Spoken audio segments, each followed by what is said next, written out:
CRC Worldviews and News, important news about Christians worldwide.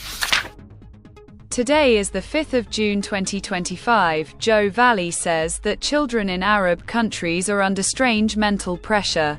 There is a lot of terror around these children. They are also mentally liking hatred, which is very dangerous. Efforts are underway to rehabilitate these children through Christian media.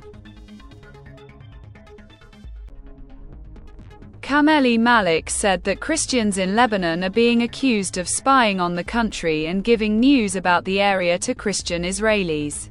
Hezbollah has limited the resources of Christians, which has deprived them of food, education, health, and other basic rights. Jean-Sean Wilfrode said that Tanzania's prisons are full of Islamic extremists. Preaching in prison is very difficult, while the prison staff does not allow them to meet with prisoners due to security reasons. But when the word of God is read in prison, many extremists become believers. Christians from the Hama tribe who live in Assam are rejected people and are considered to be of a lower caste. John Pandit says that his family has been spreading Christianity since 1910. In the past, they have no tribal identity and are not given any facilities that every citizen should have. Brian Dranch says that Indonesia is a Muslim-majority country. Christians are a small minority there, and the spread of Christianity is closely monitored, and many Christians have to go to jail for this crime. Brian said that we meet Christians in prisons and encourage them to remain in the faith. Chan Lo, a widow in Luas, works for the welfare of women in the area. The Buddhists of the area accuse her of spreading Christianity. First, she was unjustly imprisoned in a canker, then she was stopped in her own house. When she asked for permission to go to the cemetery, she was tied up.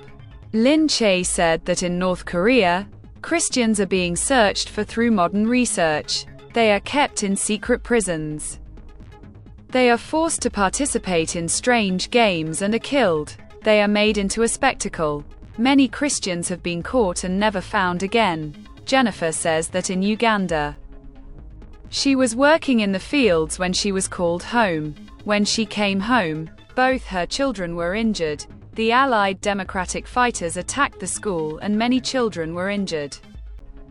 The religious leader was also killed. Maria Lazuno said that Islamic extremists in Mali are using hunger as a tool to force Christians to convert to Islam and join them in attacks. Then food will be given. People are dying of hunger.